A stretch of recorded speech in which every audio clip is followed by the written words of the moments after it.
God. Ask God. What's up, Scott? This is Marvin from Germany. First of all, I want to thank you for all the great stuff you do. I just love it. Keep doing what you do. And since you're off your Q&A, I want to ask you a question about a product launch that's kind of differently. So I have a product coming my way from China that I want to source that I want to sell in Germany. And this product falls under a gated category.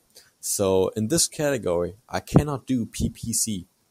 And since PPC is a big part in the product launch, it has to look kind of differently, right? And I want to ask you about your opinion. How would you launch this product if you cannot do PPC? Would you drive outside traffic or something else? I would love to hear your opinion. Just keep doing what you do. I love it. Thanks a lot. Bye-bye, Marvin. Hey, Marvin from Germany. What's up, man? Thank you so much for the question. And every time that I get an international listener that phones in, I get really, really excited because we're reaching each other like globally, like it's crazy. So anyway, yeah. So to answer your question, good question too, by the way. First off, understand anyone else that's listening that's saying like you're going into a gated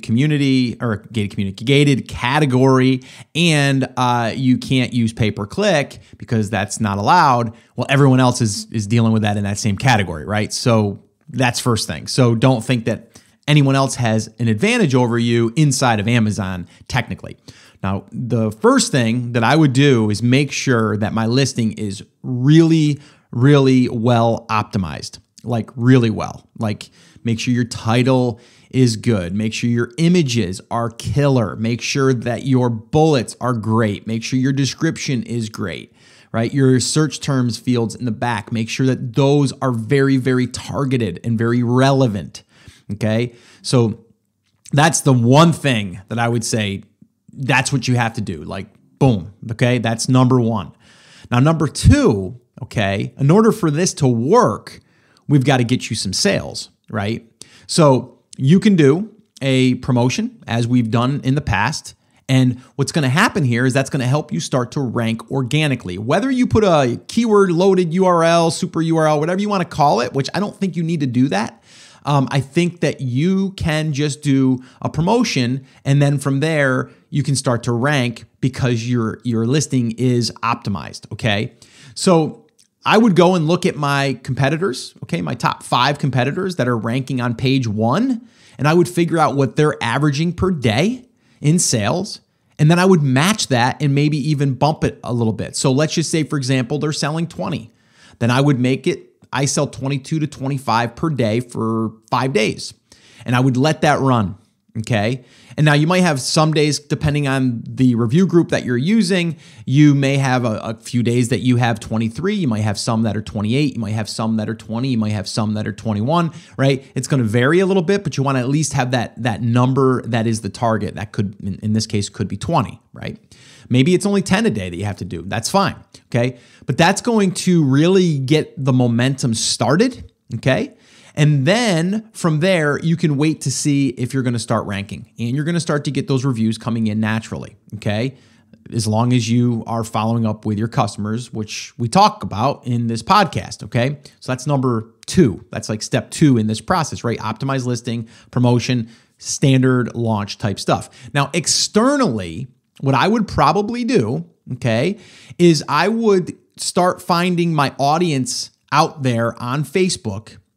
And I would start running ads from Facebook, okay? Not directly to Amazon. I would direct them to a landing page, okay? I would use something like Lead Pages.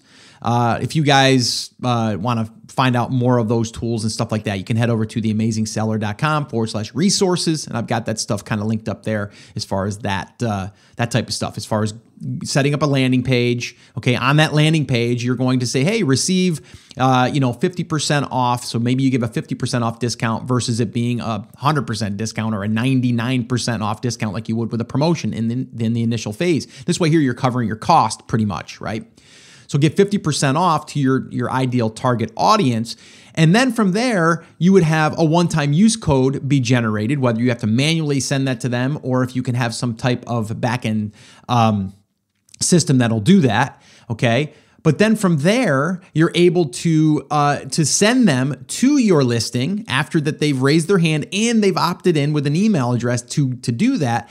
Then they raise their hand. They've got a coupon code now. Now there's a better chance of them going over to Amazon to buy the product because you've given them the link, okay, inside that email, that first email. You're going to need like something like MailChimp or Aweber that can allow you to give them an email as soon as they sign up, or on the thank you page as well, that gives them instructions on what to do next, okay? You need to make this kind of like happen like 1, 2, 3. Like, here's the offer, here's what to do next, and then from there, after that happens, then what to do next after that, right? So it's like enter your email address, boom, they enter it, they click submit or claim code, boom, they go to the next page. That thank you page is going to have the directions as far as like, go look at your email now for that, or look for an email from us with the coupon code. You should receive it in the next, 30 minutes or something like that.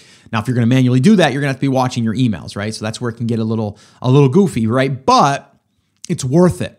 Because instead of just sending Facebook ad traffic directly to an Amazon listing, what's going to happen there is if you do that and 90% of people go there, but they don't buy, that's going to hurt your conversion ranking or your rating. So you don't want that. Okay. So that's why if you intercept it with an email address and then give them a coupon code, and then you have a better chance of then following up with them to make sure that they use the code, you've got a better chance of them converting to a sale.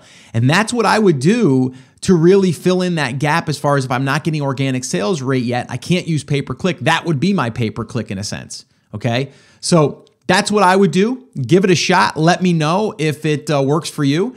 And there's other things that we can do externally. Again, not to get too advanced here, but we can do stuff like a free plus shipping offer. And then from there, we can give them an upsell after they commit to a free plus shipping offer. So let's say they buy, or they say, yeah, I'd love to receive, that free garlic press. And then they click, yes or whatever, or buy. And then it charges them $5.95 for shipping and handling because you're going to have to ship it to them physically. But then on the next page, okay, it says, oh, well, hey, I've got a special offer for you to go right along with your garlic press. Here, receive, a month's supply of garlic, or here, have, a chance here to buy a garlic storage bag or system or whatever. You get what I'm saying. It has to go along with that first product. Or sometimes it could just be an additional one of that product. You've seen that on the infomercials. I'm sure all of us have.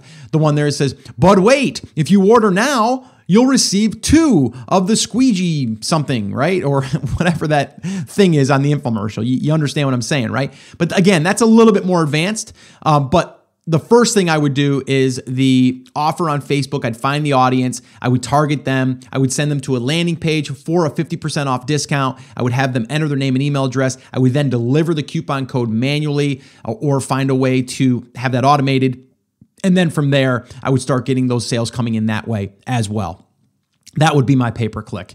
Well, hey there. Thank you so much for listening to that episode of Ask Scott. Now, that was just a highlight from one of our full episodes where I generally answer 3 to 4 questions on a podcast. If you want to go back and listen to all of the past archives of not just the Ask Scott session, but all of the full episodes where I do interviews with top Amazon sellers, people starting from scratch and building a business, if you want to listen to any of those episodes, head over to theamazingseller.com and you can find all of that over there. You can also find details there on how you can ask your own question and get it aired on an upcoming Ask Scott session and possibly see it here on YouTube or just on the podcast. All right, so definitely head over to theamazingseller.com. There's tons of resources over there for you to be able to build your e-commerce and Amazon business. So definitely go check that out. Now, I just wanted to remind you one thing before I let you go. There's a lot of information out there and some of it is really, really good. What I want you to remember is you have to not just consume the information, you have to actually apply that information.